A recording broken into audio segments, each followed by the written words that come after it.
If you've ever stared at the fridge and thought, what do I even make tonight? I think this video is going to be great for you. I used to overthink everything when it came to healthy choices, healthy meals on the plate, recipes, the perfect grocery list, the perfect ingredients, all the meal plans, and it left me exhausted before I even started to cook. But once I simplified and really found a pattern that worked for me, it changed everything. In today's video, I'm sharing 3 things that I do now that makes healthy eating simpler, easier, lighter, and way less overwhelming. Tip number 1, choose one food to build around. Let me explain. In my opinion, food freedom starts with one base ingredient. This simplifies your grocery shopping too. Pick one star of the week.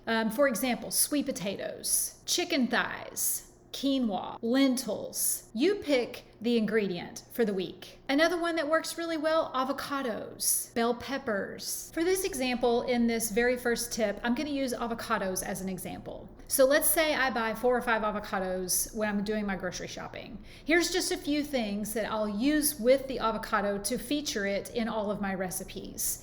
I will slice it and put it over a salad. I will mash it up and make some type of a spread for breakfast. Sometimes I'll take boiled eggs and mash it up with the avocado. Sometimes I'll put it in a blender and create a dressing or like a sandwich spread with them. And I even put avocados in desserts like brownies. So every week I pick an ingredient and I think, okay, I'm gonna take this ingredient and I'm gonna use it different ways. You can do this with proteins, you can do this with produce, it doesn't matter. But what it's doing is it's allowing you to make less food decisions, which lead to less fatigue. We get inundated with so much brain fatigue, decision fatigue. So just having this one ingredient be the feature every week, and you can switch it up so you don't get bored. That way you're making less decisions, which will lead to less decision fatigue. It also removes the pressure from having to start over every single day. You know, like on Tuesday, you'll be like, okay, how am I going to use the avocado today? That way, you're not having to start from scratch every single day when you make a recipe. Inside my online community called the Healthy Hub, we talk about this stuff all the time. How to make your meals simpler without sacrificing flavor. And of course, we don't want to sacrifice nutrition. So if you're not already in the Healthy Hub, the link is below in the description, but I would love for you to join us. It's a great community to get a lot of healthy eating support. All right, tip number 2, prep one sauce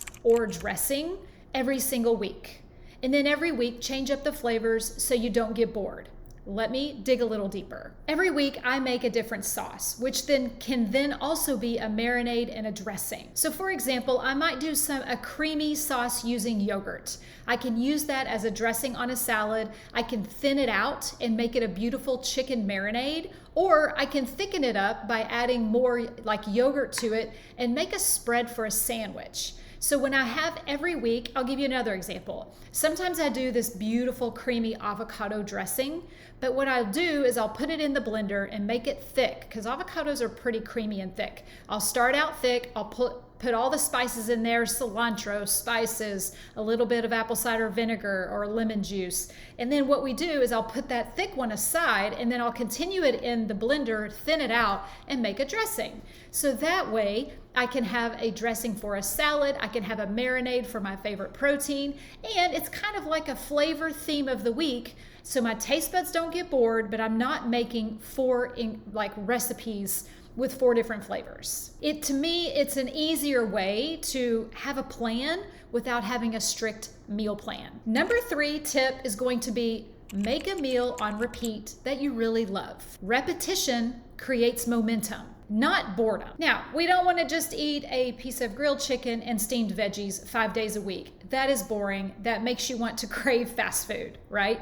But there is a happy medium. So if you have a meal that you love, make it once a week. And then that is one less decision that you have to make every single week when it comes to food. You don't have to reinvent dinner every single night. You just need one core recipe that's your default that you don't have to think hard about. I call it like the base recipe. And then if you want to change up small things within your base recipe, like the sauce or the vegetables or the protein, then that's all you have to change. But the flavor palette is the same. The method in which you make it is the same, which Repetition will also make it faster to make in the kitchen. And if you want to change them up a little bit, like I said, you can do salmon for chicken, quinoa for rice, chimichurri sauce versus an avocado sauce. When we repeat meals we enjoy, it builds kitchen confidence. And this is really important when you're starting a healthy eating journey. We need confidence in the kitchen to know that our meals are going to serve us well. And it also reduces decision fatigue. That's what creates the freedom in the kitchen. If this resonated with you, trust me, you're not alone. We're not meant to do healthy eating with a million rules and zero support. These 3 simple shifts, let's recap. Focusing on one base food, one sauce, one repeatable meal can seriously change your entire week. And if you want more support like this, join the Healthy Hub, my online community. The link is below in the description. It's where we keep things real and practical and anti-inflammatory without all the stress. Because this, my friends, is how we eat now.